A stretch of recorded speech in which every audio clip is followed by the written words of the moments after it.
Most senior leaders, when asked what's driving turnover and disengagement on their front line, will point to pay, scheduling, workload, or culture. And hear me out, those things matter. But there's a finding buried inside recent manufacturing research that reframes the whole problem. The skill most directly tied to whether your supervisors are retaining their teams or losing them. Well, less than a quarter of your frontline leaders have it at a high level. It's not technical skill, it's not process knowledge, it's emotional intelligence. And most organizations aren't developing it at all.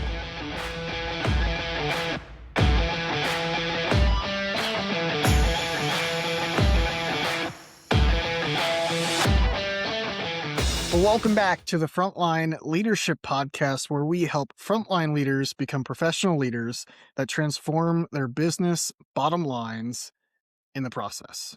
I'm your host, Craig Coyle, former Apache helicopter pilot, aerospace leader, and founder of Operation Lead. And if you're a senior leader wondering why the same people problems keep recurring no matter what you try, you're not alone. And more importantly, it's not a mystery. So let's dive in. A joint survey conducted by PwC and the Manufacturing Institute, one of the most comprehensive looks at frontline leadership in manufacturing in recent years, found that only 36% of manufacturing executives recognize emotional intelligence as one of the most important skills for their frontline leaders' current success.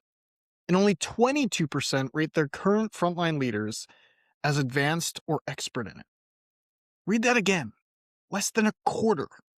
This is a performance gap with a name, and most organizations are investing their time and energy treating the symptoms while the root cause goes completely unaddressed. But before we go deep on EQ specifically, I want to zoom out for just a moment, because this episode isn't really about emotional intelligence in isolation. See, the way most organizations approach frontline leadership development is fundamentally broken. Not because they don't care, but because they treat it as a collection of disconnected interventions. An onboarding or a training event here, a workshop there, a new process rolled out when a problem gets bad enough. Each one applied in isolation, each one fading when the next crisis arrives. So what that model produces isn't leaders. It produces supervisors who got some inputs along the way and were left to figure out the rest on their own.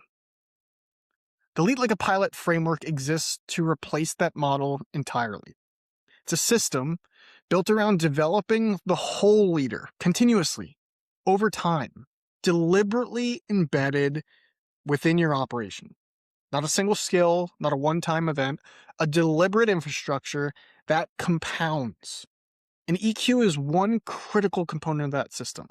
Specifically, its home is inside the flight school pillar, the foundational layer of who your supervisor is as a leader before we ever talk about what they do, but it shows up everywhere and every day. Today, we're going deep on this one piece, but keep the bigger picture in mind as we go. If you caught episode 9, you heard me mention a mentor who pulled me aside early in my Army career. Today, I want to go deeper on that moment, because it's the reason this episode exists. So here's the picture. I'm a West Point graduate. I'm an Apache pilot. By every external measure, I am performing. I have the resume, the credentials, the drive, and underneath all of it, I'm quietly coming apart. The pressure of leading people in a high-stakes environment, the weight of my flying career, my professional responsibilities, the expectations that I placed on myself, they were all showing up in how I led. And I couldn't see it. I was too close to it. But my mentor could.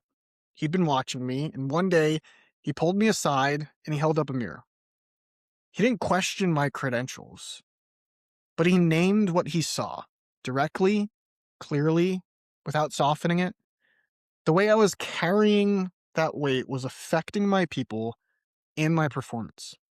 It was a problem, but it was fixable. That conversation started a season of intentional work that changed me almost entirely as a person and as a leader. We'll come back to what that work actually produced. But first, I want to talk about the framework that made sense of all of it. And to do that, we're going to talk about this wonderful book right here. Emotional Intelligence 2.0 by Bradbury and Greaves organizes EQ into 4 distinct learnable skills. Not a personality type, not a fixed trait you either have or you don't. No, a developable skill set, which means it can be built, measured, and systematically developed in yourself and your supervisors. The 4 components form a progression. Think of it like a ladder instead of a checklist. The first 2 are internal. They're about how your supervisor manages themselves. And the second 2 are external. They're about how we read and lead those around us. And here's what matters. We can't lead others until we've done the internal work first. And that's what this book helped me do. So let's get into it, shall we? The book breaks down EQ into 4 components. The first being self-awareness. It's the ability to recognize your own emotions in real time, to notice what you're feeling, to understand why, and see how it's influencing your behavior and the people around you. Think about this for a second. Can you name the emotion that you're experiencing right now? Most people can't. Most people can't name an emotion beyond happy, sad, or angry. New supervisors and leaders aren't the exception. Not because they aren't intelligent or capable, but because no one ever required them to develop this skill. And let's be honest, the world we grew up in and live in today rarely promotes it. As individual contributors, lack of emotional self-awareness rarely prohibits success. But as leaders, it's the starting point for everything we do. And here's what low self-awareness looks like on your floor right now. It's a supervisor who shuts down emotionally in conflict. They go quiet. They become passive. They stop giving feedback without ever realizing that they're doing it. Their team doesn't experience a calm leader. They experience an absent one. And over time, people stop bringing problems forward.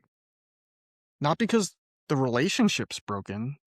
It's because the supervisor never learned to become aware of their own emotions and how they act as a result of them. So think about this. How many of your supervisors could accurately describe how they behave under pressure before anybody else has to tell them? Okay, component number 2 is self-management. If self-awareness tells you what's happening on the inside, self-management is what you do about that. It's the ability to redirect your emotional response in real time, especially when the pressure is the highest or the stakes are the clearest. And this is where most supervisors fall apart. See, the technical skills that made them your best individual contributor, they don't help here. This is entirely new territory. I mean, picture this. Equipment down, timeline threatened, team watching every move. The supervisor who self-manages steadies the room. They're aware, so they pause and choose logic over emotion.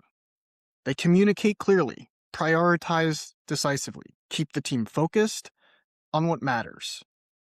But the supervisor who doesn't, they escalate the anxiety without even realizing it.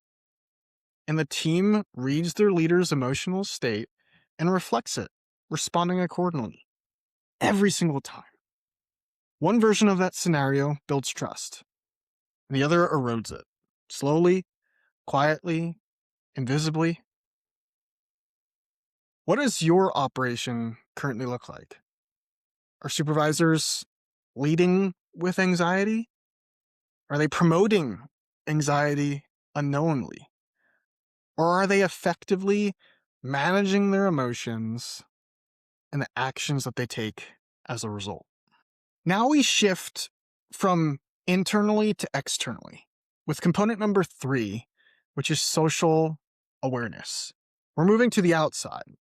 See, social awareness is the ability to accurately read other people, their emotions, their motivations, what's actually driving their behavior beneath the surface. It's the difference between seeing what someone is doing and understanding why. And it completely hinges on our own ability to read and be in tune with ourselves. Supervisors with low social awareness treat every performance issue the same way.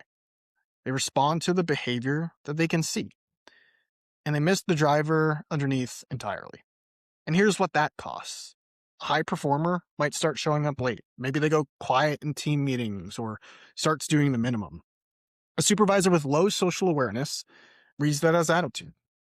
Maybe it turns into a write-up, maybe a warning conversation. But see, a supervisor with high social awareness reads it as maybe an indicator of burnout or disengagement. Or maybe understands there might be something personal going on in their life, and it requires asking a completely different question. Two totally similar situations, but two totally different outcomes. One produces an employee that feels seen and engages. The other likely leads to an employee that feels neglected and chooses to pursue employment elsewhere. Resignations like that happen all the time in workplaces everywhere, and they're entirely preventable. So ask yourself this: are your supervisors solving the wrong problems because of what they're reading on the surface instead of seeing what's truly underneath? And this all leads us to component number 4, which is relationship management. Relationship management is where it all comes together. It's the ability to bring the first 3 skills, self-awareness, self-management, and social awareness, to bear in real time, in the moments that matter most, to influence, inspire, coach, and develop the people around you with intention. This is what separates supervisors who get compliance from supervisors who build committed teams. And here's the clearest illustration I can give you. A supervisor might need to have a difficult performance conversation. Someone's underperforming, affecting the team, avoiding accountability. See, a supervisor with high relationship management can walk into that conversation honestly and directly. They can engage empathetically by addressing both the logical and emotional gravity of the situation. And they leave the employee more committed to improving, not more defensive or disengaged. That outcome doesn't happen by accident. It happens because the supervisor knew themselves, managed their response, read the room accurately, and led the conversation with intention. Every step of the ladder applied in a single moment. How many of your supervisors can do that consistently? Not just once on accident, but every time it matters. How big of an impact do you think that might have on your organization, on your culture, on your performance? See, after that conversation with my mentor, I realized I had some work to do, intentionally, systematically. This book, EQ 2.0, was one of the books that entered into that season. Not read once and shelved, but worked through and revisited time and time again. Here's the honest before and after. Before, I was reactive under pressure. I unknowingly wore my emotions on my sleeves and I let them dictate my actions. The weight of my career, my responsibilities, my own expectations showed up in how I led, and my team felt it. I was leading from an emotional place that cost me credibility and it cost my team clarity. And I didn't know it at the time, but I was the problem. After, same high stakes environment, completely different response. Steadier, more present, able to listen to my emotions but not be enslaved to them. Able to read what was actually happening with the people around me instead of just reacting to the surface. It will lead through difficulty instead of adding to it. Here's the language for what actually changed in me. Self-awareness was built. Self-management was developed. Social awareness was sharpened. And relationship management was earned. EQ didn't come naturally to me. It wasn't modeled well for me early in life. I had to build it. I treated it like a skill because that's exactly what it is. And the reason it stuck is because I had hard structure around it, I had guidance inside it, and I had community around me embracing it. I didn't figure it out alone. I had a system, even if that's not what I knew I had or not what I called it at the time. And that's exactly what your leaders, supervisors, and managers need too. A structured path, amplified with guidance, and fueled by community, embedded within how you do business, at the heartbeat of it. What my mentor did, holding up a mirror, requiring some honest self-assessment, staying in proximity long enough to see a pattern that I couldn't see myself, that's exactly what leadership development systems are meant to do for the supervisors in your organization. It's what they need. Not just the lucky ones who get to have a mentor who cares enough to say something hard. No, most organizations leave this entirely to chance. The supervisors who develop strong EQ do it in spite of the system, not because of it. And the ones who don't, well, they stay stuck in patterns that your entire operation pays for. In turnover, in disengagement, in teams that work around their leader instead of with them and for them. EQ is developable, but it doesn't develop because someone just wants it to. It develops because there's structure around it, guidance embedded in it, and a system that treats it as a professional requirement, not a personality bonus. And that's the bigger point.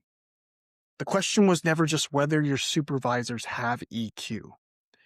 The question is whether your organization has built a system that develops the whole leader. One where EQ isn't left to chance, but built on purpose alongside every other element of what it takes to lead well on the front line. If today's episode resonated and you want a concrete place to start, I want to point you toward the Leaders Pre-Flight Checklist. It's a free resource available at operationlead.com/checklist, and it's directly relevant to what we talked about today. See, inside the checklist, there's a principle called fighter management. It's borrowed directly from military aviation, and the idea is simple. Before you can effectively manage your team, you have to manage yourself. Your physical state, your mental state, your emotional state. That's self-awareness and self-management in daily practice, built into a routine your supervisors can execute every single day. That's where EQ stops being a concept and starts being a discipline. And if you're a senior leader and you're ready to go further, to explore what it actually looks like to build a system that develops your frontline supervisors the way the military develops pilots, I'd invite you to learn about our system and process at operationlead.com. Here's what we covered today. Self-awareness, knowing yourself under pressure before someone else has to tell you. Self-management, redirecting your response when the stakes are highest. Social awareness, reading your people accurately, not just their behavior. And relationship management, bringing the first three to bear in the moments that matter most. It's not a personality type. It's a trained capability. And it's buildable, but only if your organization decides to build it. I'm Craig Coyle, and this is the Frontline Leadership Podcast. Let's